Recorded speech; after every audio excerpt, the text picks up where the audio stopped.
अढ़ैया ब्राह्मण और गुफा का सोने का खजाना। बहुत समय पहले की बात है। एक गांव में अढ़ैया नाम का एक ब्राह्मण रहता था। वह बहुत गरीब था लेकिन बहुत भक्तिमान और मेहनती था। हर सुबह वह जल्दी उठकर पूजा पाठ करता और फिर गांव के लोगों के यहाँ भिक्षा मांगने जाता था। पर उसकी एक अजीब आदत थी। वह पूजा बहुत जल्दी जल्दी करता था। मंत्र अधूरे बोलता, ध्यान आधा लगाता और हमेशा जल्दबाजी में रहता। लोग कहते थे, अरे अढ़ैया ब्राह्मण, धीरे धीरे पूजा किया कर, भगवान जल्दी में नहीं मिलते। पर ब्राह्मण हंसकर कह देता, समय किसके पास है?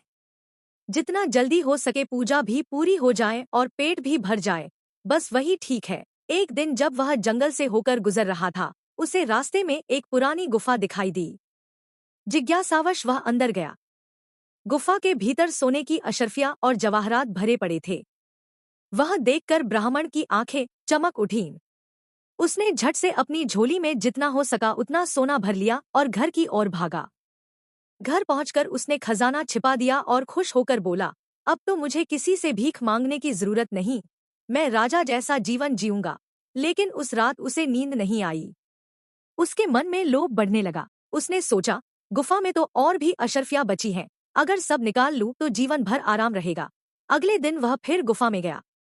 जैसे ही उसने खजाना उठाने की कोशिश की, गुफा के भीतर से एक आवाज आई, अढ़ैया ब्राह्मण, भगवान ने तुम्हें तुम्हारी जरूरत का दिया था, पर तुम लोभी बन गए। अब जो लिया है वही खोएगा। इतना सुनते ही सारी अशर्फियां राख बन गईं और गुफा अपने आप बंद हो गई। ब्राह्मण जमीन पर गिर पड़ा और रोने लगा। उस दिन से उसे समझ आ गया कि जल्दबाजी और लालच दोनों ही विनाश का कारण है। फिर उसने सच्चे मन से भगवान की भक्ति शुरू की और धीरे धीरे मेहनत से अपना जीवन सुधारा। कहानी की सीख, जल्दबाजी और लालच दोनों ही व्यक्ति को पतन की ओर ले जाते हैं। ईमानदारी और संतोष से ही सच्चा सुख मिलता है।